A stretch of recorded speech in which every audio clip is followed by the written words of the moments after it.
ధర్నా చేస్తున్న నేపథ్యంలో పోలీసులు శాంతియుతంగా చేయాలి. ఇక్కడ ఎలాంటి గలాట జరగొద్దని అక్కడ పోయిన పోలీసుల మీద బిహారీ కూలీలు తిరుగుబాటు చేయడం జరిగింది. అసలు బిహారీ కూలీల మీద ఎలాంటి చర్యలు తీసుకుంటున్నారో మనం సూర్యాపేట జిల్లా ఎస్పీ గారిని సార్ నమస్తే సార్. వాళ్ళ మీద ఎలాంటి చర్యలు తీసుకుంటున్నారో వాళ్ళని అరెస్ట్ చేశారా? మామూలుగా మనకు దక్కన్ సిమెంట్ ఫ్యాక్టరీ దగ్గర బీహార్ యూపీ నుంచి వచ్చినటువంటి కన్స్ట్రక్షన్స్ వర్కర్స్ వాళ్ళలో ఒక సహా వర్కర్ ఎవరైతే కన్స్ట్రక్షన్ కంపెనీలో పనిచేస్తున్నటువంటి వర్కరు ఆదివారం రోజు వాళ్ళ క్వార్టర్స్ లో బట్టలు ఉతుక్కునే క్రమంలో సడన్ గా హార్ట్ స్ట్రోక్ వచ్చి కింద పడిపోవడం, ఆ కింద పడిపోగానే ఇమీడియట్లీ వైద్య సహాయానికి మిర్యాలగూడ తీసుకెళ్లడం, అక్కడ ఏరియా హాస్పిటల్లో అతన్ని బ్రాడ్ డెడ్ గా తీసుకొచ్చినారని డిక్లేర్ చేయడం, తదుపరి ఆ కన్స్ట్రక్షన్స్ వర్కర్స్ తీసుకొచ్చినటువంటి లేబర్ కాంట్రాక్టర్ అదేవిధంగా కంపెనీ యాజమాన్యం ఒక అంబులెన్స్ ని ఏర్పాటు చేసి కొంత ఆర్థిక సహాయం చేసి ఆయన యొక్క నేటివ్ ప్లేస్ కి పంపించడం జరిగింది. ఆ తదుపరి ఆ కన్స్ట్రక్షన్ వర్కర్లో కొంతమంది మనం యాజమాన్యాన్ని లేబర్ కాంట్రాక్టర్ని చనిపోయినటువంటి బాధితునికి సహాయం ఆర్థిక సహాయం అడగాలి, కంపెన్సేషన్ అడగాలనేటువంటి ఉద్దేశంతో దాదాపు 100 నుంచి 150 మంది కంపెనీ యొక్క గేట్ దగ్గరకు వచ్చి ప్రొటెస్ట్ చేస్తున్న క్రమంలో ఆల్రెడీ ఒక సైడు కంపెనీ కాంట్రాక్టరు, కంపెనీ యాజమాన్యం వీళ్ళందరూ కూడా కొంత మొత్తం ఇవ్వడానికి సంసిద్ధత వ్యక్తం చేసినా అది సరిపోదు అనేటువంటి ఉద్దేశంతో అందులో ఉన్న కొంతమంది మాబ్లో ఉన్నటువంటి కొంతమంది ఇంకా మనం ఎక్కువ యాక్టివిటీస్ చేస్తే మనకు ఎక్కువ కంపెన్సేషన్ వస్తనే ఉద్దేశంతో అన్రూలీ మాబ్గా మారి అక్కడ విధ్వంసం సృష్టించడానికి ప్రయత్నం చేస్తున్నారు అనేటువంటిది ఇన్ఫర్మేషన్ రాగానే ఎస్ఐ పాలకీడు ఆయన సిబ్బంది అక్కడికి వెళ్ళి వాళ్ళను సముదాయించి మీరు ఏదైనా ఉంటే ఒక 2-3 వ్యక్తులు వచ్చి మీరు కాంట్రాక్టర్ తోటి యాజమాన్యం తోటి మాట్లాడుకొని శాంతియుతంగా మాట్లాడుకోవాలని సర్ది చెప్తున్న క్రమంలో కొంతమంది మాబ్లో ఉన్నటువంటి వ్యక్తులు పోలీసుల మీదకి తిరగబడడానికి ప్రయత్నం చేసినారు. ఆ క్రమంలో పోలీసులు చాలా చాకచక్యంగా వాళ్ళని నిరోధించడానికి ప్రయత్నం చేస్తూ ఉన్న క్రమంలో పోలీసు అక్కడ ఉన్నటువంటి ఫోర్స్ తక్కువగా ఉండడం, మెయిన్గా అక్కడ ఉన్న SHO వీళ్ళని శాంతియుతంగా పరిష్కారం చేయాలనేటువంటి ఉద్దేశంతో ముందుకెళ్లడం, దాన్ని విననటువంటి ఈ యొక్క మాబ్ పోలీసుల మీద తిరగబడి రాళ్ళు రువ్వడం, పోలీసులను వెంబడించడం, ఈ యాక్టివిటీస్ చేయడం జరిగింది. ఇమ్మీడియట్లీ అదనపు బలగాలను పంపించడం, ఎప్పుడైతే పోలీస్ ఫోర్స్ వస్తుందో ఈ యొక్క నేరస్తులందరూ ఎటు పడితే అటు పారిపోవడం జరిగింది.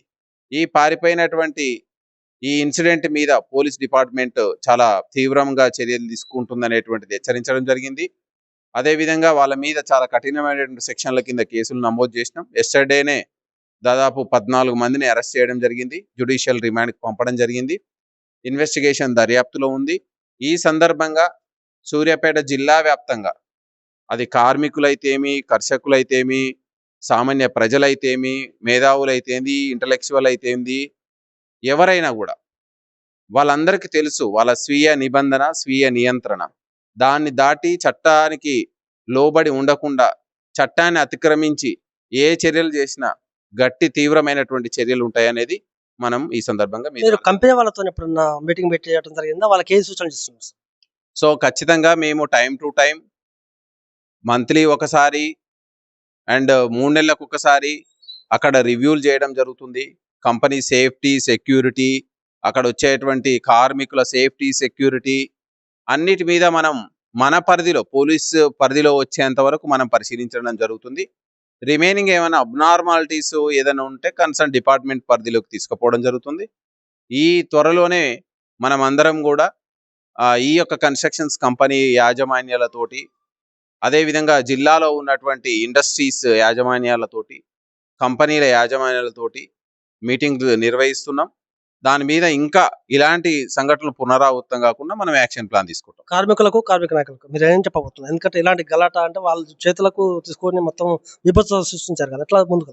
ఎప్పుడైనా కార్మికులు, కార్మిక సంఘాలు, కార్మిక నాయకులు కార్మికుల సంక్షేమం కోసం ఎవరైతే కృషి చేస్తున్నారో వాళ్ళందరికీ కూడా మనం చెప్పేది ఏంటంటే చట్ట పరిధిలో మీ యొక్క సమస్యలను పరిష్కారం చేసుకోండి. చట్టాన్ని దాటి మేము గుంపుగా ఉన్నాము, ఎక్కువ మంది ఉన్నామని చెప్పి మీరు చట్టాన్ని చేతిలోకి తీసుకుంటే ఎట్టి పరిస్థితుల్లోనూ చట్టం ఒప్పుకోదు. కఠినమైనటువంటి శిక్షలు అనేవి ఆల్రెడీ అక్కడ మనం ఏ యాక్ట్కి ఏ చర్యలు అనేవి మనకు నిర్దేశించబడి ఉన్నాయి. ఇవి కొత్తగా తయారు చేసినబడి లేవు. సో దాని ప్రకారం యాక్షన్ తీసుకుంటాం. మనం చూస్తున్నాము దక్కన్ సిమెంట్ వద్ద బీఆర్ కూలీలు చేసినటువంటి హంగామా అంతా ఇంత కాదు. అక్కడ ఒక వ్యక్తి చనిపోవడం దాన్ని గమనించి వాళ్ళంతా కూడా కంపెనీ వద్ద ధర్నా చేస్తుంటే అక్కడ ఉన్నటువంటి పాలకేడ్ పోలీసులు శాంతియుతంగా ధర్నా చేసుకోవాలి, ఇక్కడ ధర్నా వద్దన్న నేపథ్యంలో పోలీసుల పైన తిరగబడ్డ సంఘటన మనం చూస్తున్నాము.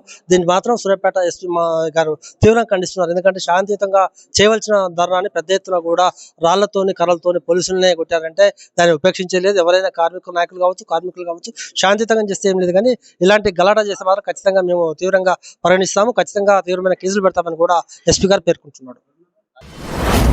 మీ వ్యాపారం అభివృద్ధి కావాలని కోరుకుంటున్నారా? అయితే వెంటనే క్యూనస్ ని సంప్రదించండి. Schools, colleges, banks, shops, office promotions, land promotions, political promotions, restaurant promotions, hospital promotions, పుట్టినరోజు వేడుకలు, శుభకార్యాలు, వ్యాపారాలు ఏవైనా, సందర్భం ఏదైనా ఇప్పుడే క్యూనస్ ద్వారా తెలియజేయండి. మీ వ్యాపారాన్ని అభివృద్ధి చేసుకోండి.